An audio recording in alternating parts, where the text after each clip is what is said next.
திரு C. Joseph Vijay அவர்களை முதலமைச்சராக கொண்ட அமைச்சரவை மீது இப்பேரவை தனது நம்பிக்கையை தெரிவிக்கிறது என்னும் தீர்மானத்தை மொழிகிறேன்.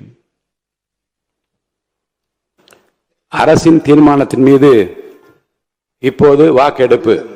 ஈடுபடுகிறது என்று கருத்தை தெரிவித்த மாண்புமிகு உறுப்பினர் அவர்களுக்கு நான் ஒன்றை மட்டும் சொல்லிக் கொள்கிறேன். இந்த அரசு குதிரை வேகத்தில் செயல்படுகிற அரசே தவிர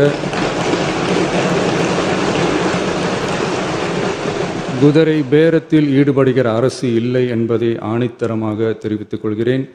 நம் தமிழ்நாட்டின் முன்னேற்றத்திற்கு உழைத்த தலைவர்கள் வழிகாட்டிய கொள்கைகளிலிருந்து இம்மி அளவு விலகாமல் நிச்சயமாக இந்த ஆட்சி நடைபெறும்.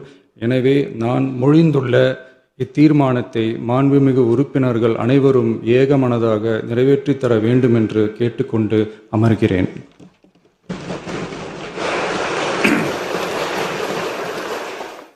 (34.92%) 1,72,26,208 வாக்குகளை மக்கள் தந்தனர்.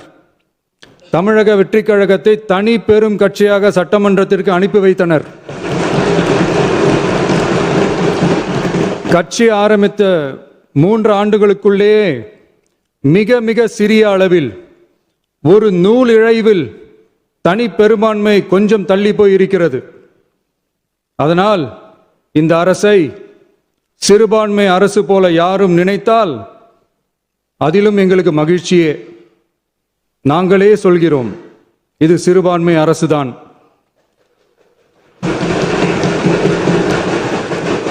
ஜோசப் விஜய் அவர்களை முதலமைச்சராக கொண்ட அமைச்சரவை மீது இப்பேரவை தனது நம்பிக்கையை தெரிவிக்கிறது என்னும் தீர்மானம் பேரவையின் முடிவுக்கு விடப்பட்டு வாக்குகள் பின்வருமாறு எண்ணி கணிக்கப்பட்டன.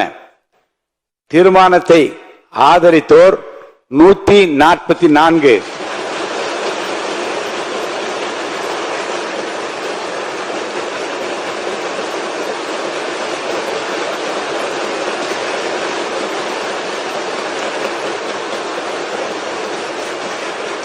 தீர்மானத்தை எதிர்த்தோர் 22, நடுநிலை வகித்தோர் 5. தீர்மானத்தை ஆதரித்தோர் அதிகமாக இருப்பதால் மாண்புமிகு முதலமைச்சர் அவர்களின் தீர்மானம் நிறைவேறியது, வெற்றி பெற்றது. மாண்புமிகு முதலமைச்சர் அவர்களின் தீர்மானம் வெற்றி பெற்றது என பேரவைக்கு அறிவிக்கிறேன்.